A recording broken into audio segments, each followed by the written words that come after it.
Okay, so hi. My cable installer dude unhooked my whatever light that is. So we're working off whatever that is.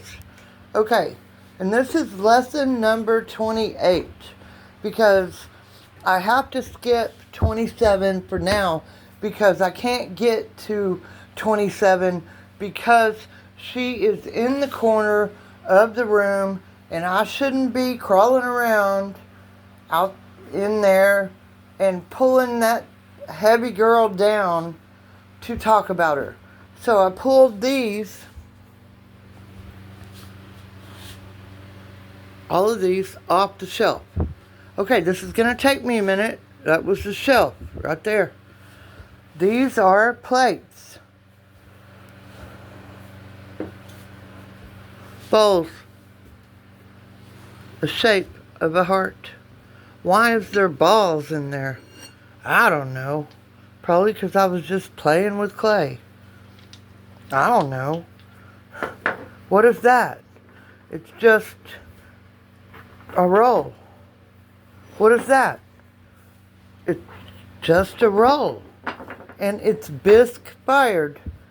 What's that? It's a roll. It's bisque fired. It has not been glazed. Okay. This is, I don't know. That's probably white modeling. You know, that's always my favorite. But it might be stoneware. But that looks like low fire glaze. So if I glaze it with low fire glaze, that means it's low fire clay. Okay? What is that? It's just a shape. It needs to be fired. I was just working with balls and I put a top on it thinking about a mushroom. And then I low fire glazed that. You can tell low fire glaze because of how bright the color is. What is that? Well, that would be the reverse of that plaster mold. Hold on. You make a hydrocal. I know pottery plaster is pretty cool for molds, but I really like hydrocal. Hydrocal always does not let me down. Okay, so you make a mold of the shape that you want. Okay, that's just a bowl. And I put the plaster in the bowl. Alright, and then I took the clay and I formed it around that plaster shape. Now, hydrocal doesn't really absorb a whole lot of water, but it will also, see, I don't know, it will also withstand the elements if it's outside. Okay, so that's how I made that little bowl. And that's low fire because look at the brightness of the glaze.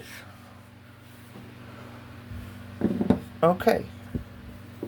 Hold on. And these plates. Well, I made a plaster mold, but I don't have it anymore. It probably broke. And I made a mold from a plate and I shaped the white modeling. Ooh, look at that color. That's gotta be white modeling. Look at the way, oh my gosh, that's gonna be so pretty. I gotta sculpt that because the whole bottom is glazed. Okay. And that is so pretty, and that that textured glaze is low fire. Low fire, some kind of special something, something, something. When I was buying glazes, I was like, what the heck? What the heck? You fucking got textured freaking glaze? Okay, so this plate, same mold. But this is a low fire glaze. Do you see the little specks? That's gonna explode in the kiln fire, and it's gonna like freak you out. And that's some more of that textured low fire glaze right there. Let's turn it over. And I made, oh, that's blue. Ooh. I put the blue on the front and the blue on the back. You blew it. No, I did not. Ooh, that's going to be pretty. So this is going in. I'm going to do my best to get a kiln load in tomorrow. And this is the collection that goes in. And we don't need a glazed balls or glazed fingers. I was just trying to show you things to do to incorporate into your sculpture so that you have supports. Okay. Next, well, this one is a mold. It's a white modeling, I'm sure. It's always my best friend. Of this one. That's plaster, remember? I already told you that. And so I took the clay and I made the model, and I took the clay and I laid it over the plaster. Why? So the plaster draws some of the moisture out of the clay until it gets leather hard. And then you can take it off. Okay? And you don't... What does that say on there? I will, I can, I do, and to be me. Heart. And that is a pretty color. That, oh my gosh, I spent so much of my daddy's inheritance money on glazes. Oh my gosh, I think I bought like 60 jars of glazes because it just made me so mad that I couldn't freaking do my art degree. And what color is it under? Ooh, that's gonna blow up. Okay, do you see how glazed that is? That means I gotta stilt it. I cannot let that sit on the kiln shelf. I have to stilt it. I'll show you what that is. I don't know about this. It's just a shape. I was just trying maybe to show you how to coil. It's not glazed, so it doesn't need to go in. I don't know what that is. Maybe a buggy. Probably. Okay, gross. Okay, what is this?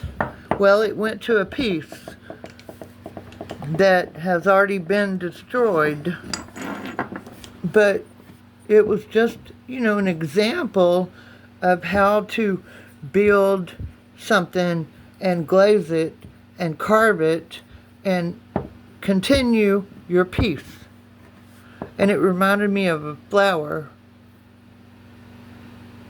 Okay, it's ready to go in the kiln. It's got to be stilted because it's glazed all the way around. Okay?